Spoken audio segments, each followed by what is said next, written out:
Selamat siang Bu Nini dan teman-teman semuanya. Di sini kami dari kelompok 2 akan melanjutkan penjelasan mengenai Principle of Corporate Governance. Sebelumnya, perkenalkan saya Yunita Anugrah Pabayo dengan NIM 17111. Peran pemangku kepentingan dalam tata kelola perusahaan. Kerangka tata kelola perusahaan harus mengakui hak-hak pemangku kepentingan, baik itu hak-hak yang telah ditetapkan secara hukum maupun hak-hak yang telah disepakati bersama, sehingga dapat mendorong kerjasama aktif antara perusahaan dan pemangku kepentingan dalam menciptakan kekayaan, pekerjaan, dan keberlanjutan perusahaan yang sehat secara finansial. Daya saing dan kesuksesan akhir perusahaan adalah hasil kerjasama tim yang mewujudkan kontribusi dari berbagai penyedia sumber daya yang berbeda, termasuk investor, karyawan, kreditor, pelanggan, pemasok, serta pemangku kepentingan lainnya. Perusahaan harus menyadari bahwa kontribusi pemangku kepentingan merupakan sumber daya yang berharga untuk membangun perusahaan yang kompetitif dan menguntungkan. Oleh karena itu, untuk kepentingan jangka panjang perusahaan, harus mendorong kerjasama yang menciptakan kekayaan di antara para pemangku kepentingan. Kerangka tata kelola harus mengakui kepentingan para pemangku kepentingan dan kontribusinya terhadap kesuksesan jangka panjang perusahaan. Selanjutnya, hak-hak para pemangku kepentingan yang ditetapkan oleh hukum atau melalui kesepakatan bersama harus dihormati. Seringkali, hak-hak dari para pemangku kepentingan telah ditetapkan oleh hukum, misalnya Undang-Undang Ketenagakerjaan, Undang-Undang Bisnis, Undang-Undang Komersial, Undang-Undang Lingkungan, dan Undang-Undang Kepailitan yang telah mengatur hak-hak serta kewajiban dari para pemangku kepentingan. Untuk hal-hal yang tidak diatur di dalam peraturan atau perundang-undangan yang berkaitan dengan kepentingan dari para pemangku kepentingan, maka perusahaan dan para pemangku kepentingan akan membuat suatu kontrak atau perjanjian agar di masa yang akan datang tidak terjadi konflik antara perusahaan dan para pemangku kepentingan. Selanjutnya, para pemangku kepentingan harus memiliki kesempatan untuk mendapatkan ganti rugi yang efektif atas pelanggaran hak mereka. Hal ini telah dijamin dan dilindungi oleh undang-undang, di mana kerangka hukum dan prosesnya harus bersifat transparan dan tidak menghalangi kemampuan para pemangku kepentingan untuk berkomunikasi dan mendapatkan ganti rugi atas pelanggaran hak mereka. Selanjutnya, mengembangkan mekanisme partisipasi karyawan. Sejauh mana karyawan berpartisipasi dalam tata kelola perusahaan bergantung pada undang-undang dan praktik nasional, dan mungkin berbeda antar perusahaan. Dalam tata kelola perusahaan, mekanisme partisipasi dapat menguntungkan perusahaan secara langsung maupun tidak langsung. Contoh dari mekanisme partisipasi karyawan meliputi representasi karyawan di dewan direksi dan dewan kerja yang mempertimbangkan sudut pandang karyawan dalam pengambilan keputusan. Hal ini dapat menjalin hubungan baik antar karyawan dan perusahaan. Sekian presentasi dari saya, selanjutnya akan dijelaskan oleh teman saya. Baik, sebelumnya perkenalkan nama saya Marina Viviniatin 2 dengan NIM 17120. Nah, di sini saya akan melanjutkan presentasi dari teman saya. Nah, kemudian itu di bagian pemangku kepentingan, jika pemangku kepentingan berpartisipasi dalam proses tata kelola perusahaan, maka mereka harus memiliki akses ke informasi yang relevan, memadai, dan andal secara tepat waktu dan teratur. Nah, sini relevan itu, jadi perusahaan harus menyediakan informasi yang material dan relevan dengan cara mudah diakses dan dipahami oleh pemangku kepentingan. Nah, perusahaan harus mengambil inisiatif untuk mengungkapkan tidak hanya masalah yang diisyaratkan oleh peraturan perundang-undangan, tetapi juga yang penting untuk pengambilan keputusan oleh pemegang saham, kreditur, dan pemangku kepentingan lainnya. Kemudian, memadai di sini yaitu informasi yang memenuhi syarat dan keinginan sesuai dengan peraturan undang-undang. Kemudian informasi itu harus andal, berarti informasi yang bebas dari kesalahan material, menyajikan setiap fakta secara jujur, serta dapat diverifikasi. Nah, kemudian yang termasuk dalam pemangku kepentingan di sini yaitu karyawan individu dan badan perwakilan. Nah, kedua pemangku kepentingan ini bebas berkomunikasi terkait kekhawatiran mereka tentang praktik ilegal atau tidak etis kepada dewan dan kepada otoritas publik yang kompeten. Nah, di sini praktik tidak etis dan ilegal yang dilakukan oleh pejabat perusahaan itu tidak hanya dapat melanggar hak pemangku kepentingan, tetapi merugikan perusahaan dan pemegang sahamnya dalam hal efek reputasi dan peningkatan risiko kewajiban keuangan di masa depan. Maka dari itu, pemangku kepentingan di sini berhak untuk bebas berkomunikasi kepada atasan agar tidak terjadinya kecurangan praktik ilegal atau tidak etis yang dilakukan oleh pejabat perusahaan. Nah, kemudian di sini kerangka tata kelola perusahaan juga harus dilengkapi dengan kerangka kerja kepailitan yang efektif dan efisien dengan penegakan hak kreditur yang efektif. Nah, misalnya prosedur kebangkrutan biasanya membutuhkan mekanisme yang efisien untuk mendamaikan kepentingan kreditor. Nah, di banyak yurisdiksi, ketentuan dibuat untuk hak-hak khusus, seperti melalui pembiayaan debitur dalam kepemilikan yang memberikan insentif atau perlindungan untuk dana baru yang disediakan untuk perusahaan dalam kebangkrutan. Kemudian akan dilanjutkan oleh teman saya. Perkenalkan, nama lengkap saya Melinda Misi Halim, NIM 17079. Nah, yang pertama yang perlu kita bahas yaitu tentang pengungkapan dan transparansi. Di sini, kerangka tata kelola perusahaan harus memastikan bahwa pengungkapan yang tepat, waktu, dan akurat dilakukan pada semua hal material yang berkaitan dengan perusahaan termasuk situasi keuangan, kinerja keuangan, kepemilikan, dan tata kelola perusahaan.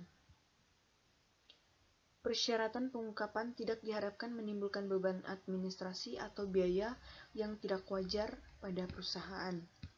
Berikut A. Pengungkapan harus mencakup tetapi tidak terbatas pada informasi material. Tentang yang pertama itu hasil keuangan dan operasi perusahaan. Di sini laporan keuangan yang telah diaudit yang menunjukkan kinerja keuangan dan situasi keuangan perusahaan adalah sumber informasi yang paling banyak digunakan di perusahaan. Yang kedua, tujuan perusahaan dan informasi non keuangan. Di sini perusahaan didorong untuk mengungkapkan kebijakan dan kinerja yang berkaitan dengan etika bisnis, lingkungan, dan materi bagi perusahaan, masalah sosial, hak asasi manusia, dan komitmen kebijakan publik lainnya. Yang ketiga, kepemilikan saham utama, termasuk pemilik manfaat dan hak suara. Salah satu hak dasar investor adalah untuk mengetahui struktur kepemilikan perusahaan dan hak-haknya vis-a-vis hak pemilik lain. Yang keempat, remunerasi anggota dewan dan eksekutif kunci. Nah, di sini informasi tentang remunerasi dewan dan eksekutif juga menjadi perhatian pemegang saham. Yang kelima, informasi tentang anggota dewan termasuk kualifikasi mereka, proses seleksi, jabatan direktur perusahaan lainnya dan apakah mereka dianggap independen oleh dewan. Di sini investor memerlukan informasi tentang anggota dewan individu dan eksekutif kunci untuk mengevaluasi pengalaman dan kualifikasi mereka dan menilai setiap potensi konflik kepentingan yang mungkin mempengaruhi penilaian mereka. Yang keenam, transaksi pihak terkait. Di sini, untuk memastikan bahwa perusahaan dijalankan dengan memperhatikan kepentingan semua investornya, penting untuk mengungkapkan sepenuhnya semua transaksi material, pihak berelasi, dan ketentuan transaksi tersebut ke pasar secara individual. Yang ketujuh, faktor risiko yang diperkirakan. Nah, di sini pengguna informasi keuangan dan pelaku pasar membutuhkan informasi tentang risiko material yang dapat diperkirakan secara wajar yang mungkin termasuk risiko yang spesifik untuk industri atau wilayah geografis tempat perusahaan beroperasi, ketergantungan pada komoditas, risiko pada pasar keuangan termasuk risiko suku bunga atau mata uang, risiko yang terkait dengan transaksi derivatif, dan off-balance sheet, risiko perilaku bisnis, dan risiko yang terkait dengan lingkungan. Yang kedelapan itu masalah terkait karyawan dan pemangku kepentingan lainnya. Di sini perusahaan didorong dan di beberapa negara bahkan diwajibkan untuk memberikan informasi tentang isu-isu kunci yang relevan dengan karyawan dan pemangku kepentingan lainnya dan dapat mempengaruhi kinerja perusahaan secara material atau yang mungkin berdampak signifikan terhadap mereka. Dan yang kesembilan, struktur dan kebijakan tata kelola termasuk konten kode atau kebijakan tata kelola perusahaan dan proses penerapannya. Di sini, perusahaan harus melaporkan praktik tata kelola perusahaan mereka dan pengungkapan tersebut harus dimandatkan sebagai bagian dari pelaporan reguler. Perkenalkan, nama saya Elde Desyana Iswadi dengan nomor induk mahasiswa 1721114127.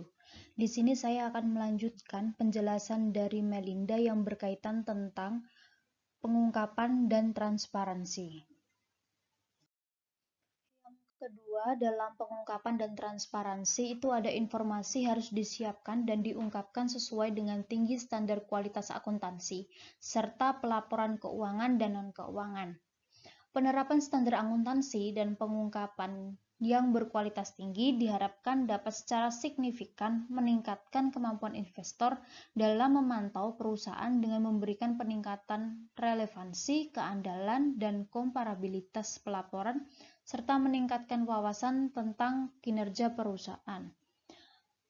Kebanyakan negara mandat penggunaan standar yang diakui secara internasional untuk pelaporan keuangan dapat berfungsi untuk meningkatkan transparansi dan komparabilitas laporan keuangan dan pelaporan keuangan lainnya antar negara. Standar harus dikembangkan secara terbuka, independen, dan proses publishnya yang melibatkan sektor swasta dan pihak berkepentingan lainnya seperti asosiasi profesional dan ahli independen. Bagian ketiga ada audit tahunan harus dilakukan oleh orang yang independen, kompeten, dan berkualitas. Auditor sesuai dengan standar auditing berkualitas tinggi adalah untuk memberikan jaminan eksternal dan objektif kepada Dewan Pemegang Saham bahwa laporan keuangan cukup mewakili posisi keuangan dan kinerja perusahaan. Selain menyatakan bahwa laporan keuangan itu mewakili secara wajar posisi keuangan perusahaan, laporan audit juga harus mencangkup opini tentang cara penyusunan laporan keuangan yang dapat berkontribusi dalam pengendalian lingkungan yang lebih baik di perusahaan. Auditor yang independensi dan akuntabilitas merupakan faktor penting dalam perbaikan kualitas audit. Yang keempat, auditor eksternal harus bertanggung jawab kepada pemegang saham dan berkewajiban kepada perusahaan untuk melakukan kehati-hatian dan profesional dalam pelaksanaan audit. Komite audit, dewan, atau badan yang setara dengan audit eksternal menjelaskan bahwa audit eksternal harus bertanggung jawab kepada pemegang saham dengan cara melakukan kehati-hatian dan profesional dalam menjalankan tugasnya sebagai pengabdiannya kepada perusahaan. Yang terakhir, ada saluran untuk menyebarkan informasi harus disediakan secara adil, tepat waktu, hemat biaya, dan informasi yang relevan oleh pengguna. Saluran untuk penyebaran informasi sama pentingnya dengan isi informasi. Sedangkan keterbukaan informasi sering disediakan oleh undang-undang, pengarsipan, dan akses ke informasi dapat rumit dan mahal. Pengarsipan laporan hukum telah sangat ditingkatkan di beberapa negara dengan sistem pengarsipan dan pengambilan data secara elektronik. Negara harus pindah ke tahap berikutnya untuk mengintegrasikan berbagai sumber informasi, termasuk pengajuan pemegang saham. Nah, dengan situs web perusahaan juga menyediakan kesempatan untuk meningkatkan penyebaran informasi, dan beberapa negara sekarang sudah mengharuskan perusahaan untuk memiliki website yang menyediakan informasi yang relevan penting tentang perusahaan itu sendiri. Perkenalkan, nama saya Oktaviana Palamita Anggi dengan NIM 172114132. Di sini saya akan menjelaskan tentang tanggung jawab Dewan. Kerangka tata kelola perusahaan harus memastikan strategis bimbingan perusahaan, pemantauan manajemen yang efektif oleh Dewan, dan akuntabilitas Dewan kepada perusahaan dan pemegang saham. Dewan Komisaris bertanggung jawab untuk memantau kinerja manajerial dan mencapai pengembalian yang memadai pemegang saham, sambil mencegah konflik kepentingan dan persaingan keseimbangan tuntutan dan korporasi. Tanggung jawab Dewan yang penting adalah mengawasi risiko sistem manajemen dan sistem yang dirancang untuk memastikan bahwa korporasi mematuhi hukum yang berlaku, termasuk pajak, persaingan, tenaga kerja, lingkungan, kesempatan yang sama, hukum kesehatan, dan keselamatan. Bagian A, anggota Dewan harus bertindak atas dasar informasi lengkap, dengan itikat baik, dengan uji tuntas dan perhatian, dan untuk kepentingan terbaik perusahaan dan pemegang saham. Kunci dari tugas Dewan anggota adalah yang pertama, tugas perawatan. Tugas perawatan membutuhkan anggota Dewan untuk bertindak atas dasar informasi lengkap dengan itikat baik, dengan uji tuntas dan peduli. Tugas yang kedua, tugas kewajiban loyalitas. Tugas loyalitas adalah yang terpenting, karena ini mendukung implementasi yang efektif dari prinsip-prinsip lain dalam dokumen ini yang berkaitan. Misalnya, perlakuan yang adil dari pemegang saham, pemantauan transaksi pihak terkait, dan penetapan remunerasi kebijakan untuk eksekutif kunci dan anggota Dewan. Bagian B, keputusan Dewan dapat mempengaruhi kelompok pemegang saham yang berbeda, dan Dewan harus memperlakukan semua pemegang saham dengan adil. Dalam menjalankan tugasnya, Dewan tidak boleh dipandang atau bertindak sebagai seorang perwakilan individu. Namun, dalam menjalankan tugas dan tanggung jawab, Dewan harus adil dan hormat kepada semua pemegang saham. Prinsip ini sangat penting untuk diterapkan di keberadaan pemegang saham pengendali yang secara de facto mungkin dapat memilih semua anggota Dewan. Yang C, Dewan harus menerapkan standar etika yang tinggi. Harus memperhitungkan kepentingan bagi pemangku kepentingan. Standar etika yang tinggi ada di kepentingan jangka panjang perusahaan sebagai sarana untuk membuat perusahaan tersebut menjadi terpercaya. Tidak hanya dalam operasi sehari-hari, tetapi juga dalam waktu yang lebih lama atau komitmen jangka panjang.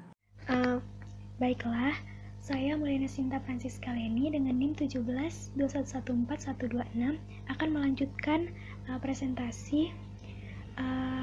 Berikutnya poin yang D, yaitu fungsi utama yang harus dipenuhi oleh Dewan. Di sini terdapat 8 fungsi yang harus dipenuhi oleh Dewan. Yang pertama, itu ada mengkaji dan memandu strategi perusahaan, rencana aksi utama, kebijakan dan prosedur manajemen risiko, anggaran tahunan dan rencana bisnis, menetapkan tujuan kinerja, memantau implementasi dan kinerja perusahaan, dan mengawasi belanja modal akuisisi dan divestasi yang besar. Pengawasan manajemen risiko yang seperti ini akan melibatkan pengawasan terhadap akuntabilitas dan tanggung jawab untuk mengelola dan menentukan jenis dan tingkat risiko yang bersedia diterima perusahaan dalam mengejar tujuannya. Oleh karena itu, hal ini merupakan pedoman penting bagi manajemen yang harus mengelola risiko untuk memenuhi profil risiko yang diinginkan perusahaan.